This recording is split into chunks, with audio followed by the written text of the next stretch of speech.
akong i-share sa inyo ang ako ang story. Okay? Okay lang?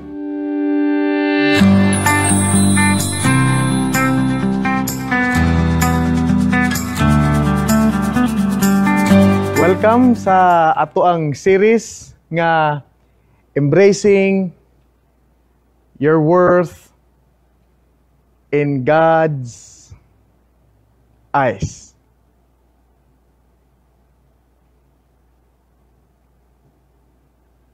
Ako ang topic karon is worthy. Worthy. Ang ato ang center text makita sa 1 Samuel 16 verse 7 giingon diri, for the Lord sees not a man sees, man looks on the outward appearance, but the Lord looks on the heart.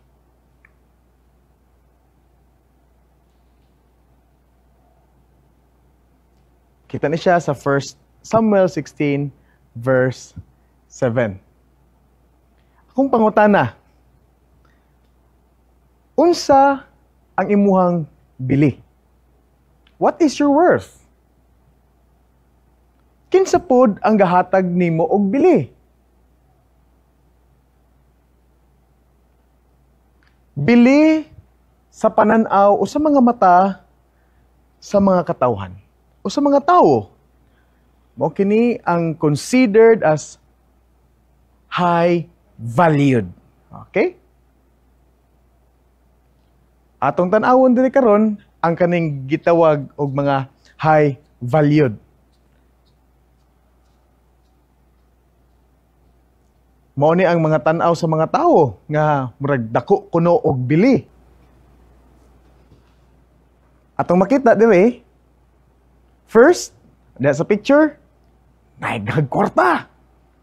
Daghang kwarta. Ikadulo, ikaduha, kaning mga hitsuraan, mga gwapo, murag sama nako. Ikatulo, kaning naay mga muscles, nindot kayo mga body figure, sexy kayo. Naapo diha, ang tanaw ko og gihatagan ko og dakong bili kaning mga bright kaayos tanan or kaning mga talentado. Okay? O na mga maayo kayo mo instrument, maayo kayo mo computer. Pero daw bi kaning naa sa sunod nga picture, unsa lang kaha ni sila? How about kaning mga katawhana nga naa makita nato diha sa picture? Kaning mga dili makakita. Kaning mga dili makalakaw og insakto. Or kaning naay gitawag nga autism nga dili kay makahuna-huna og tarong. Or naapoy mga orphans, wala na yung mga ginikanan. Or deaf, sama nako nga dili makadungog. Or kaning mga widowed or widower nga wala na sila yung mga kapares sa ilang kinabuhi. Unsa man ni sila? Unsa po'y bili? Daw bi wala na ni sila bili kung ang ato ang tanaw, ang katong mga naibili, ang worth it ragyod, katurag yung mga dato o katong gipakita nato ganina. Gusto na ko i-share sa inyo ang ako ang personal nga struggle mga kaigsunan. Isip usa ka deaf. Okay? Okay. Sa ako ang pagkinabuhi, daghan kayo og struggle. Sa pagpangita nako sa ako ang bili. Sa akong family, ako ra man gyud ang di makadungog, ako ra man gyud deaf. Mag-istoryahan na yung akong pamilya, ang akong mga parente, lisod na gyud kayo, wa gyud ko'y masabtan nila. Di pag ko kabalo mo sinyas pa atong panahon na. Ngita ko nga matagad ko nila. Sa eskwelahan pod, mangita ko og kinsay kauban ako nga ako maistorya, wala pod kayo kay kulang lagi kayo. Di ako ra lagi ang usa ang bungol dito sa among tulungan. No? Og sa simbahan pod, gusto unta ko mo apil. Gusto ko mo participate pero Wala po'y interpreter. Moto nga, tungod sa kalaay, magpalikod na ko sa simbahan. Og sa labi na, sa katalingban. Mabati na ko nga, murag, naapil mi sa likway, mabati na ko nga, ay kanirag yung mga makadungog, mura og mas dako, mas labaw. Nya kami nga mga dili kadungog, ubos-ubos mi sa ilahang, ang amo ang bili. Pero, maod ay kadto ang dako kaayong nga sayop nga panghuna-huna nako. It was a big mistake. Okay? Finding our worth in the eyes of men. Okay? Kay atong bilid ay mga kaigsuunan kung unsa ang tan-aw sa Ginoo sa atoa. Okay? In the eyes of God, we are worth it. Yes, we are worth it. Ato nang hinumduman ha? Ato nang hinumduman. Nga kita worth it diha atubangan sa mata sa Ginoo. Gusto mo maminaw og story? Gusto mo? Akong i-share? Yes or no? Thumbs up? Or dili? Yes? Okay, kay yes man. Tungod kay yes man, akong i-share sa inyo ang ako ang story. Okay? Okay lang? Ang akong kinabuhi, dili sa yun. Nagpuyo ko sa layo kaayo.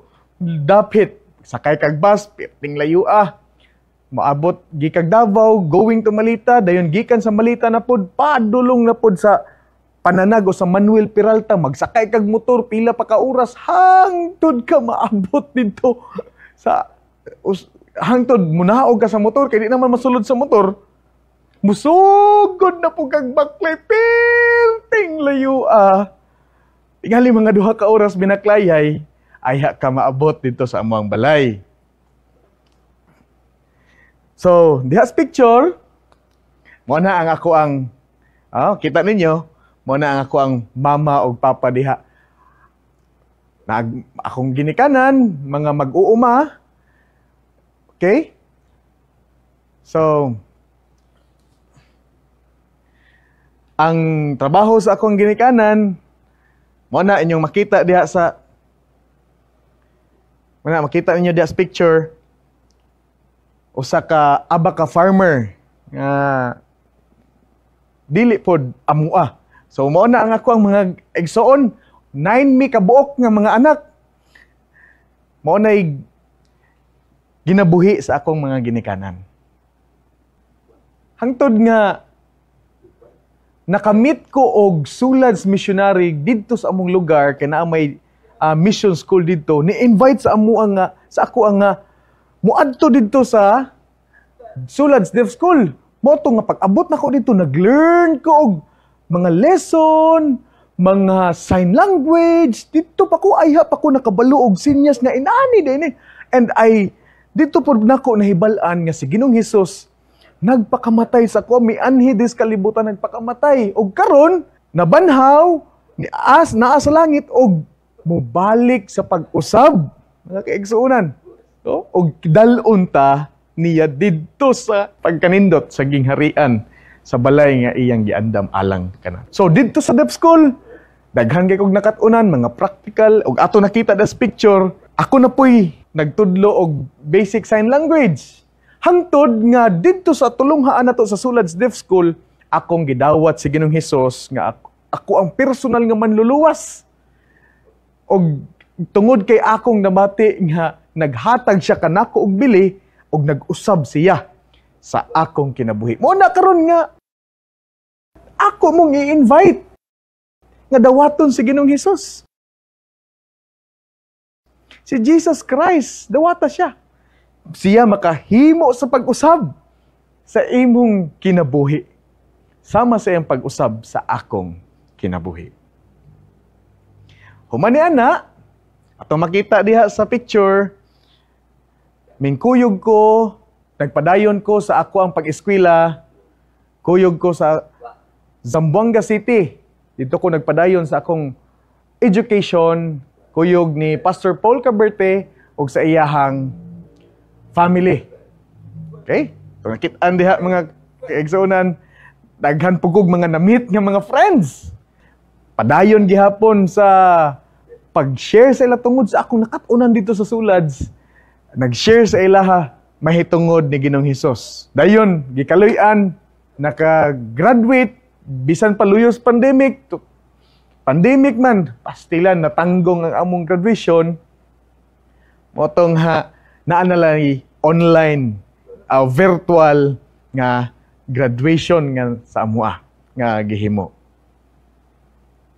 Og katong pag-pandemic, di ba naaraman ta atos balay? Okay?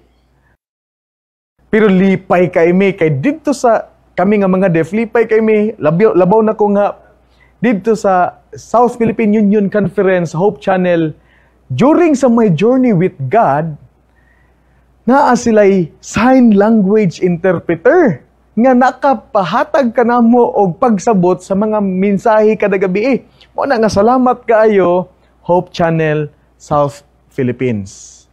So, atong nakita diha sa picture mga kapaglaom, no? Mas nidaghan na pod ang ako ang mga friends na balhi na move me diri sa Ipil. Mo na nga ang mga deaf friends namo diri sa Ipil, akong gina-invite nga apil ta diri og join ta sa worship namo kay naatay interpreter, naay mo sign language, naay mo pasabot nato. Dili lang sa mga deaf at also ang influence nato mga kapaglaom na share pod nato dito sa mga hearing individuals unsaon pag-ampo during sa trainings nga kanang i-invite mi nila. So, bag-o lang gyud, bag-o lang. No? Diha atong makita sa picture, mga kapaglaom. Naay diha sa amo ang tunga, kanang naa sa tunga nga lalaki. Oo. Bag-o ra gyud. Ang iyang pangalan na si Brother Reynald. Bag-o ra gyud nga nagpabautismo. Bungol pud ni siya apil. Gitabangan na mo ni siya og tudlo mahitungod ni Ginoong Hesus.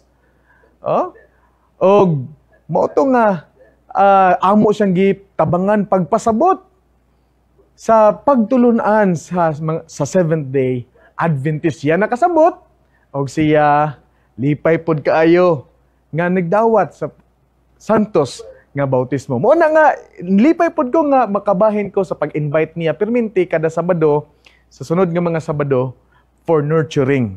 Diha pod sa sunod mga kapaglaom, ang journey karon.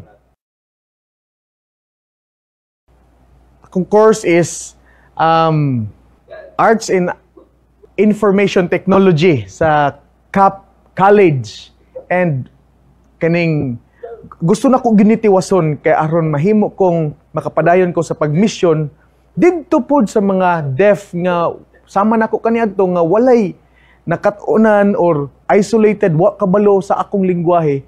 Gusto ko mobalik didto sa ilaha nga to be a missionary sa mga deaf, yung mga isolated.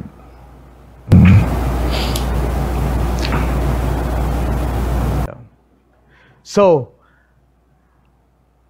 atong hinumduman, asa man ta nato makita ang ato ang bili sa mata ra ba sa tawo or didto ta sa mata sa Ginoo. Akong ipabalik sa inyo mga kaigsuonan nga anhi ta diri sa mata sa Ginoo, diha worth it gid ta mga kapaglaom. Okay? Itong hinumduman, we are worth it. Okay? You are worth it. Ito na hinumduman mga kapaglaom. Gusto ko nga mosuon ka nako Suna akong sinyas. Okay? Para mahinumduman. Okay? You are worth it. Amen.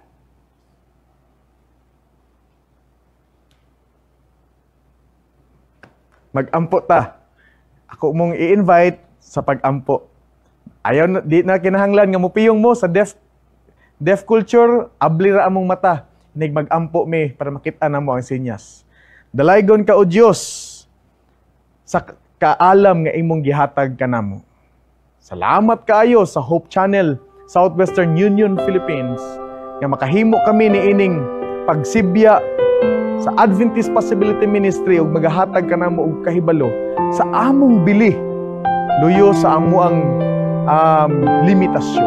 Salamat kay nga ikaw naghatag ug nagkunsad kanamo ipalayo ang matang sa kaaway ug ipadasig mi nga makahimo gayud kami sa pagpadayon sa among pagsaksi, sa pagpadayon sa amuang pagdayeg, pagpasalamat diha kanimo sa among magtagsa-tagsa kang ginabuhi amo kinaginampo sa ngalan ni Jesus. Amen.